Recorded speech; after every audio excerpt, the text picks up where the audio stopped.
মূলত মাননীয় প্রধানমন্ত্রীর সাথে আমাদের একটা সৌজন্য সাক্ষাৎ ছিল। আর সৌজন্য সাক্ষাৎ থাকলেও যে বিভিন্ন সমস্যাগুলো আমাদের সেক্টরে আছে এটা আলোচনা করেছি।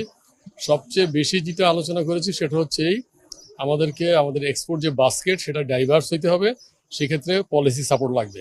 আমরা এটাও বলেছি যে আমাদের মধ্য থেকে অনেক পোটেনশিয়াল মেম্বার আছেন যারা আরএমজির বাইরে ইনভেস্ট করতে চায়, সেই ব্যাপারে যেন পলিসি সাপোর্ট পাই এবং ওনার তরফ থেকে এক ধরনের মোটিভেশন লাগবে। তো উনি বলেছে পরে বিস্তারিত একটা লম্বা সময় আমাদেরকে দিবেন, যাতে করে আমরা আমাদের মেম্বারদেরকে মোটিভেট করতে পারি এক্সিস্টিং বিজনেসের বাইরে হলো যেন আমরা আমাদেরকে এক্সপোর্টটা আরও ডাইভার্সিফাই করতে পারি, এক নম্বর। দ্বিতীয় হচ্ছে বন্ধ ফ্যাক্টরি খোলার ব্যাপারে সরকার যে উদ্যোগ নিয়েছে সেটাকে আমরা সাপোর্টও যেভাবে করেছি, অ্যাট দ্য সেম টাইম আমরা বলেছি ফ্যাক্টরি সিলেকশনের ক্ষেত্রে খুব সাবধানী হইতে হবে, যেন এইটার মধ্য দিয়ে কেউ যেন টাকা বের করে নিয়ে যেতে না পারে। আমরা বরঞ্চ জোর দিয়েছি যেসব ফ্যাক্টরিগুলো এই মুহূর্তে স্ট্রাগল করছে, বন্ধ হওয়ার উপক্রম হয়েছে, তাদেরকে পলিসি সাপোর্ট দিলে তাহলে সেই ফ্যাক্টরিগুলো বন্ধ হবে না।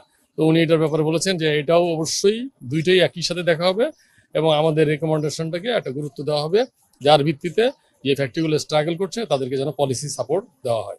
এটাই হলো মূল আলোচনা। বাজেট নিয়ে আমাদের দাবি আমরা ইতিমধ্যে মাননীয় অর্থমন্ত্রীকে জানিয়েছি, এনবিআর এর চেয়ারম্যান সাহেবকে জানিয়েছি, নতুন করে এটা আমরা ওনাকে জানাইনি।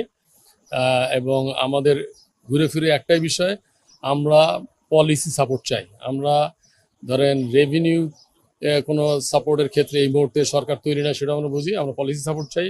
পলিসি সাপোর্ট পেলে আর আমরা চাই যেন ইনফ্রাস্ট্রাকচারে গভর্নমেন্ট দ্রুত ইনভেস্ট করে, বিশেষ করে এনার্জি নিয়ে, এবং হলো ঢাকা চিটাং এক্সপ্রেসওয়েটা যেন দ্রুত হয়।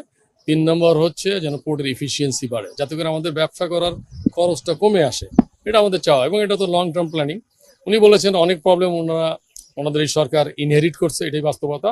এটা গ্র্যাজুয়ালি এগুলো আস্তে আস্তে ওরা সমাধান করবে। উৎসবটা যেন আনন্দময় হয় সেই জন্য আমরা সবাই কষ্ট করছি, এবং হলো আমাদের যে দীর্ঘদিনের ইনসেন্টিভ আটকানো ছিল 8 মাস 9 মাস, সেটা বাংলাদেশ ব্যাংক এবং অর্থ মন্ত্রণালয় ছাড় করার জন্য চেষ্টা করছেন। এই ব্যাপারে আমরা ওনাদের আশ্বাস পেয়েছি। মাননীয় প্রধানমন্ত্রী কি বললেন? দেখেন, এটা ছিল একটা সৌজন্য সাক্ষাৎ। আজকে আমরা বিস্তারিত কোনো দাবি দেওয়া ওনাকে দিইনি। আমরা সৌজন্য সাক্ষাৎ করেছি এবং ওনায় বলেছেন ঈদের পরে লম্বা সময় দিবেন, সেই সময় আমরা আমাদের বিস্তারিত যে দাবি দেওয়াগুলো আছে, যেটা করলে অর্থনীতির সামনের দিকে এগোবে, সেই ব্যাপারে আমরা না, আমরা মনে করি এটা যেহেতু অনেক দূর আগানো হয়ে গেছে, স্বয়ং সরকার প্রধান চিঠি লিখেছেন, আমাদের হিয়ারিং হয়ে গেছে ইউএনসিডিবির সাথে, পরের স্টেপ হচ্ছে ইকোসোক। এই বিষয়গুলো সবাই আমরা জানি, উনিও জানেন, সেই জন্য এই ব্যাপারে আজকে আলোচনা হয়নি। আমাদের যে দীর্ঘদিনের ইনসেন্টিভ আটকানো থাকে একটা হলো বা যে প্রিসিডেন্স 8 মাস, সেটা ইতিমধ্যে সমাধান করে দিয়েছেন অর্থমন্ত্রী এবং গভর্নর সাহেব, সেই জন্য ওনার কাছে রেজ করে নেই। সবই যদি সরকার প্রধান দেখেন তাহলে অন্যরা কি করবেন? দেখেন, উৎসব আসবে, উৎসবটা যেন উৎসব মুখর হয়, এই জন্য আমরা সবাই কাজ করি।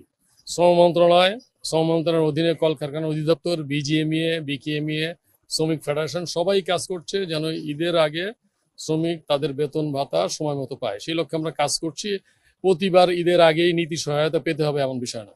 তো আমরা গত ঈদে সহায়তা পেয়েছি, এইবার আমরা যেটা চেয়েছি সেটা আশা করি ডিসবার্স হবে। আমাদের দীর্ঘদিনের যে আটকানো ইনসেন্টিভ সেটা দিয়ে দেওয়া, পিএসসি নিয়ে আমরা কাজ করেছি।